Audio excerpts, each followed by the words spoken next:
Mombasa, Kenya's bustling second city. It's a magnet for people looking for work. But there's a dark side here. In a back street, a room of extraordinary women meet to share their stories.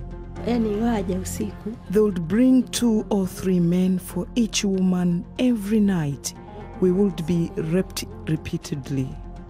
These women are the hidden face of a regional war that seems without end.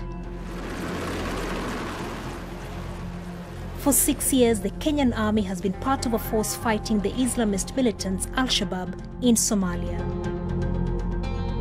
Now, a disturbing development.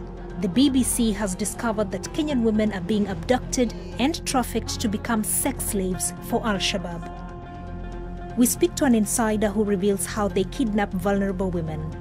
And you tell them, I want to take you to work like where I was working. Then we hijack them to the forest. It's a growing problem that the Kenyan government seems to be ignoring. The few who do manage to escape are too frightened to talk openly. Anybody who went to Somalia, irrespective of how they went there, whether willingly or whether they were trafficked, they are being looked as terrorists. I've been to Kenya's northern coast to investigate the hidden trade in trafficked women and to hear their horrifying stories told for the very first time.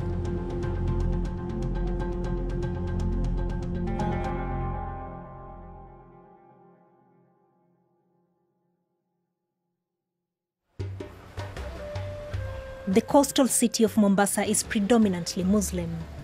It's a city of more than 1 million people with high unemployment.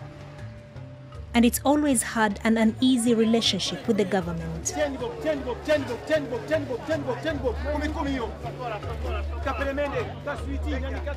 Salama Ali, whose name has been changed to protect her identity, was born and raised here. An ordinary middle-aged woman who makes her living selling fish. But 9 months ago, her life took an unexpected twist. I am also a victim of Shabaab. 2 of my brothers disappeared without a trace after being radicalized. After that, our family was discriminated against. But some women who knew what I was going through started sharing their stories with me. We discovered there were lots of us. Many families are shunned when relatives join Shabaab. But Salama uncovered stories about women who had been kidnapped and taken to Somalia. All of these women have covered themselves to protect their identity, and we have changed their names. They are a range of ages and faiths, but all have suffered the hands of Shabaab. Some came back with babies, and some having contracted HIV and AIDS. Some even came back mad because of the trauma they were exposed to. Because nothing was being done to help these women, Salama took it upon herself to train as a counselor. She set up a support group that meets in secret at undisclosed locations. The women talk of being tricked. They were promised jobs in other cities, but instead they ended up as slaves of Shabaab. Those men used to come and have sex with me. I can't tell you the number. For those 3 years, every man was coming to sleep with me. You could have the same man maybe only twice. The rest of the time, he was sleeping with a different man. I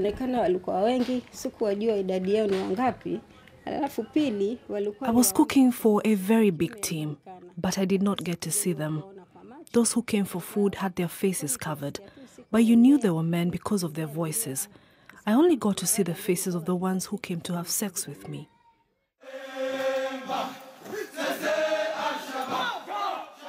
These men call themselves the Lions of Allah. They boast of having no mercy. The women say they are responsible for kidnapping and abusing them. Allied to Al-Qaeda, Shabaab are dedicated to creating a fundamentalist Islamic state in Somalia. The group has also carried out a string of attacks in neighboring countries, particularly Kenya.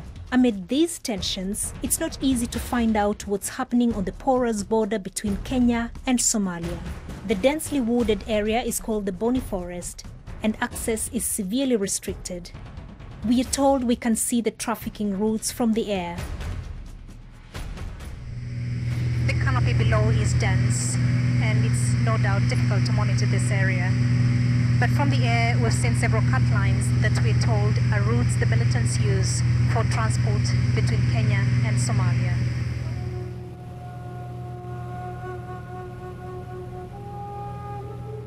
Back on the ground, locals on the Kenyan side of the border tell me the Boni forest is used by Al-Shabaab. They've found remains of recently abandoned camps. And I'm told that women have been spotted being transported through the forest en route to Somalia.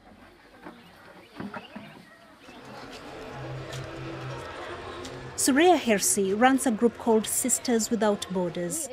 They fight for the rights of impoverished Muslim women on Kenya's northern coast. Even she has only just learned about the trafficking problem. We never used to be aware. We discovered that actually we have women who were lured without their will and taken into Somalia. And some of them have managed to come back to now tell the stories. But it's something that is very new. It's so new that when I finally get to see the county commissioner in Mombasa, he has no idea of the scale of the problem, and he's in charge of security. Yeah, there could be cases of women being smuggled out. Yeah, there could be a few cases of women being smuggled out. You say a few, can you put a number? No, I cannot be able to give you the numbers because, you see, these things are done discreetly. Nobody comes out in the open to say I am being trafficked or I have been given a job in Somalia. So people hide to go to looking for greener pastures, as it were. Yeah.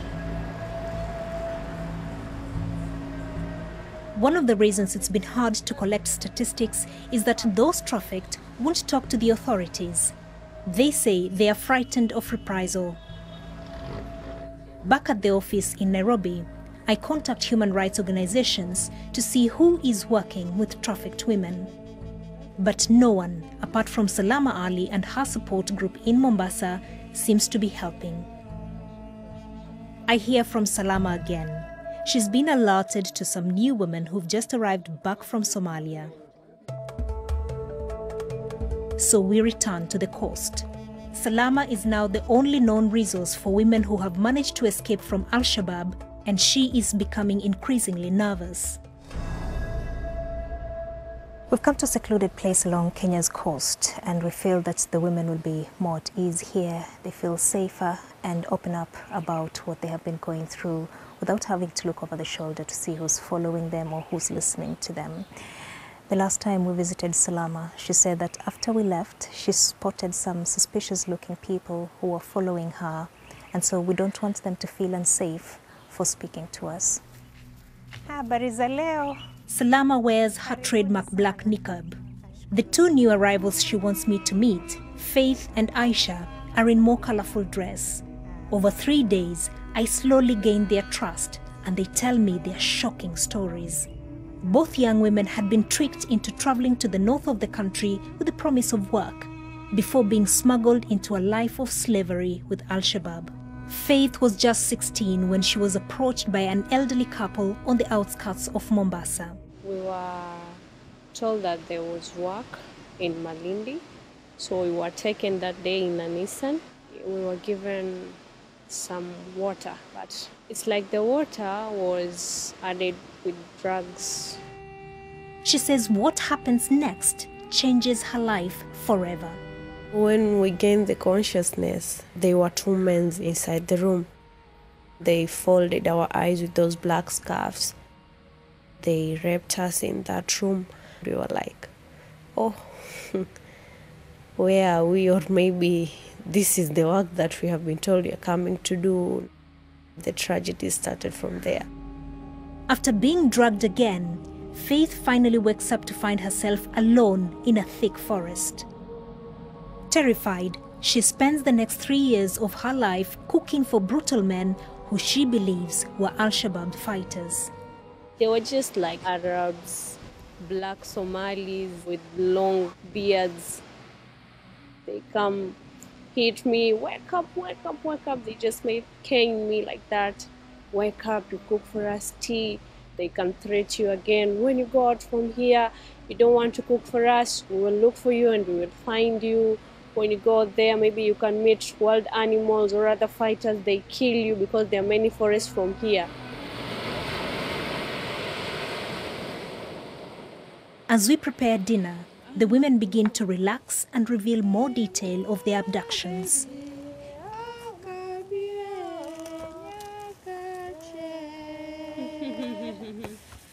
Their stories are strikingly similar. But whilst Faith spent 3 years in captivity, the ordeal lasted twice as long for Aisha. She too was promised a job by an elderly couple, this time in the town of Garissa near the Somali border. But her dream job turned into a nightmare.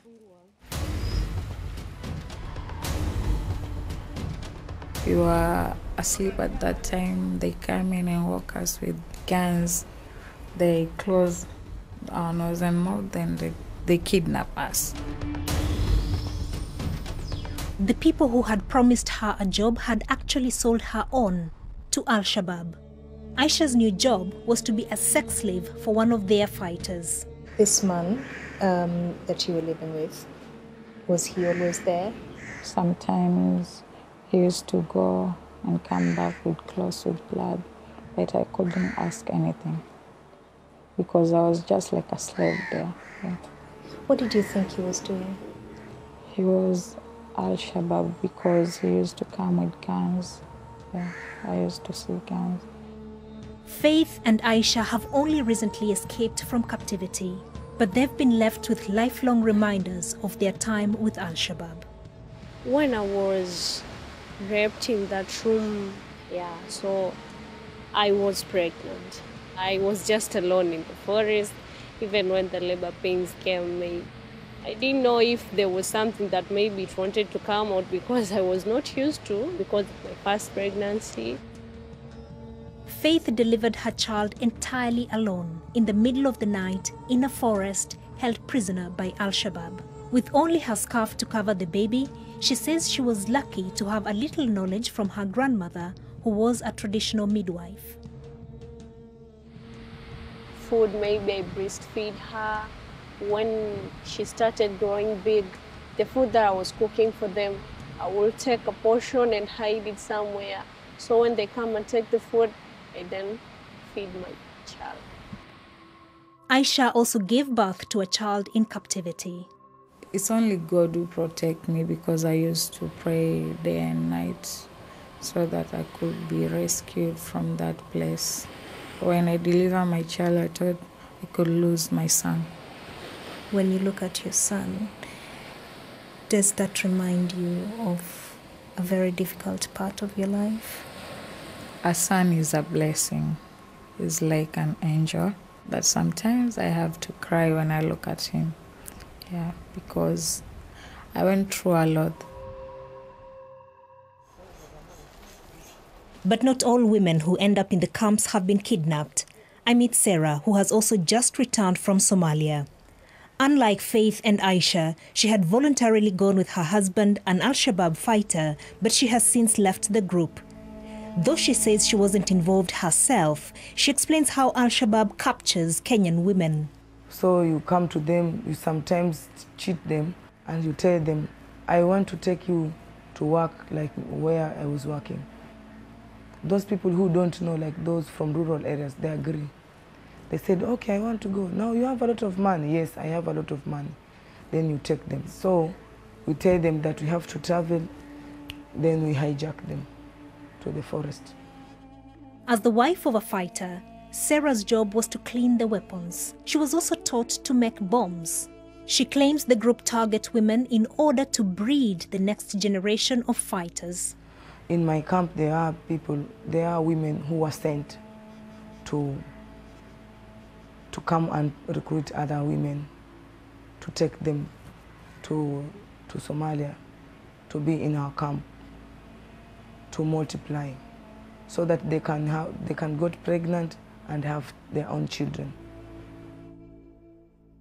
Sureya Hersi is trying to understand the magnitude of the trafficking problem by speaking to different people in the community. But such information is hard to come by. The biggest challenge that we have is with these women come back traumatized. The main reason why women don't come out to speak is because they also don't want to be shunned by their own community that they come from. People fear the government. They fear that if I look like I'm associated with you and they know that you went to Somalia and came back, then they might say I'm also part and parcel of the same problem. Because unfortunately, anybody who went to Somalia, irrespective of how they went there, whether willingly or whether they were trafficked, they are being looked as they're guilty, or probably they're terrorists, or probably they're informants, or probably nobody trusts them. They don't know why they are back.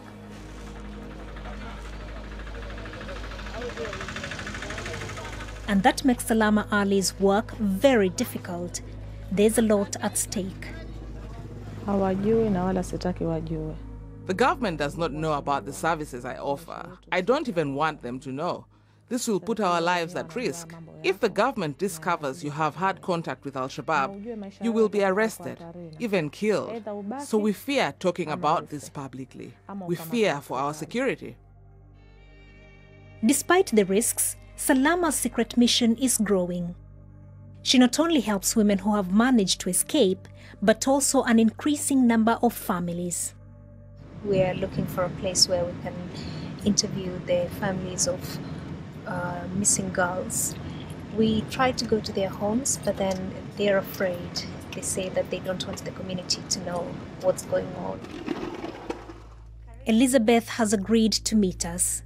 Her sister disappeared over 2 years ago, tricked by a bogus agent who had promised her well-paid work in the Middle East. My sister left here for Saudi Arabia in January 2015. She was going for work. But she never made it. However, a month after she left, she was able to sneak a call to Elizabeth.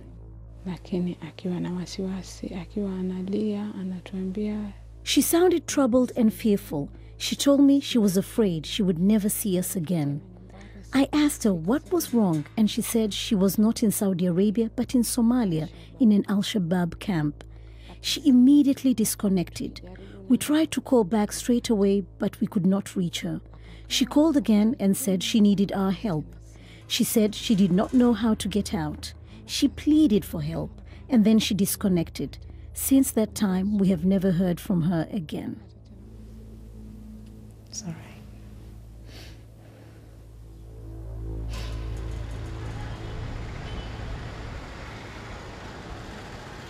We went looking for the agent that had tricked Elizabeth's sister, but he was nowhere to be found.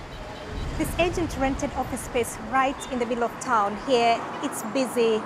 Clearly, he wanted to look authentic. And for the duration of time he was open for business, we're not sure how many girls he was able to target. But we're told that as soon as Elizabeth's sister disappeared, he closed shop.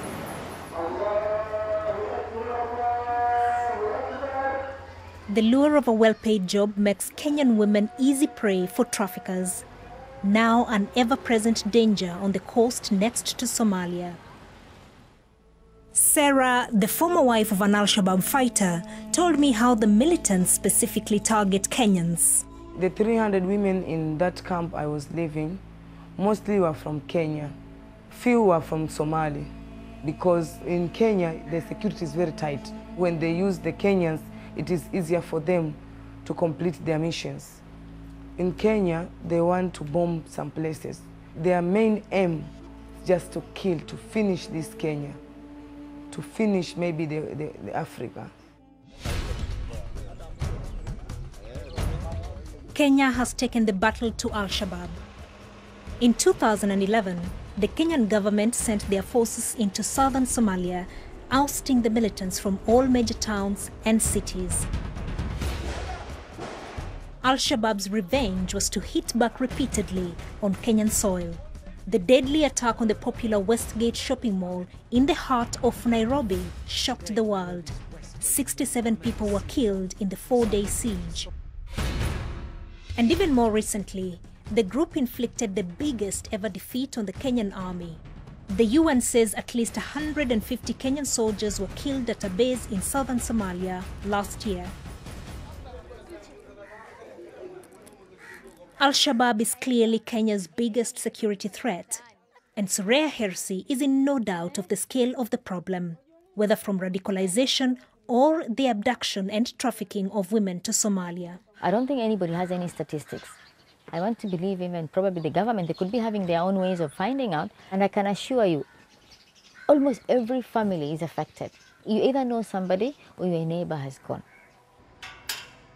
In the course of this investigation, I tried repeatedly to find out from the government what was being done to stop this trade in Kenyan women. But all attempts proved futile. It has been very difficult and frustrating to get comment from the relevant government officials on this issue. It's the second time I've come to this office this week, and I've just been thrown out by the regional coordinator of security, the man in charge of security in this region. For Faith and her daughter, it's a long road back to a normal life. It was really a hard time for her because she was used to the forest-like life, living like we were animals in the forest, because even when sleeping in the house, she didn't like it very much. So even when she feels sleepy, she comes to me, I carries her, I just make her sleep. When she sleeps completely, it's when I take her inside. It's not just sleeping indoors that is new for her daughter. She's also wearing clothes for the very first time. When she sees somebody passing with a certain type of shoes, now she just cries, also me, I want that one. So you can just go by, and when you come with it, you bring it to her. She just feels very happy, and she tries it.